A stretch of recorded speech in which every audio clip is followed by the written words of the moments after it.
Mohammed సిరాజ్‌కి 'Apna time ఆయేగా' అంటూ ఒక day వచ్చేసింది. ఆ డేకి ఎక్కడ హైదరాబాద్‌లో పుట్టి పెరిగాడో అక్కడే తన ప్రతిభను నిరూపించుకున్నాడు. అతని బెస్ట్ గణాంకాలను నమోదు చేసుకున్నాడు.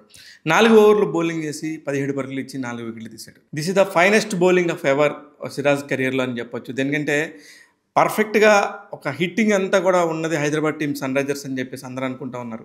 మీకు మొన్నే చెప్పాను నేను. చాలా డేంజర్ గేము సన్ రైజర్స్ వాళ్ళు ఆడుతుందని చెప్పాను. ఫస్ట్ మ్యాచ్‌లో 286 పరుగులు తప్ప ఒక్క మ్యాచ్‌లో కూడా వాళ్ళు సరిగ్గా ఆడిన దాఖలాలు లేవు.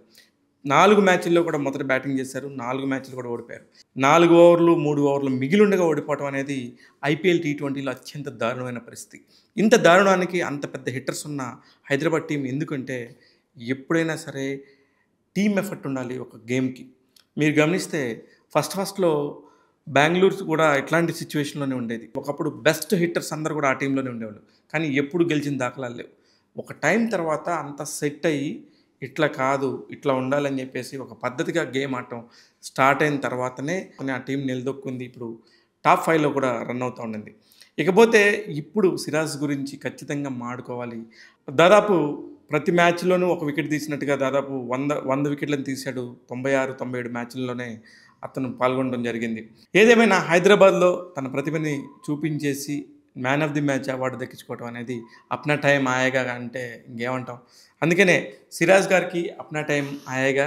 మొత్తానికి సూపర్ మ్యాచ్ ఆడాడు. మొత్తం టీం మొత్తాన్ని ఒంటి చేతి మీద గెలిపించాడు. ఇకపోతే క్రికెట్ టాపిక్ మాట్లాడుతున్నాం కాబట్టి మహేంద్ర సింగ్ ధోని రిటైర్మెంట్ ఎప్పుడు? ఈ టాపిక్ ప్రతి ఒక్కరు మాట్లాడుతున్నారు. మొత్తానికి దాన్ని చెక్ పెట్టాడు. నాకు అవకాశం ఉన్నంత వరకు ఆడతాను. ఈ ఐపీఎల్‌లో ఆడుతున్నాను కాబట్టి మళ్ళీ నెక్స్ట్ ఐపీఎల్ ఆడటానికి ఇంకా 10 మంత్స్ టైం ఉంది. ఈ 10 మంత్స్‌లో ఏమైనా జరగవచ్చు.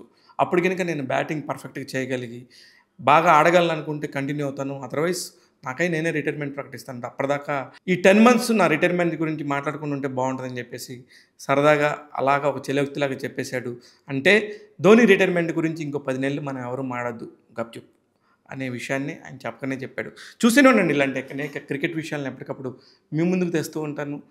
నేను మీ శివ మల్లాల.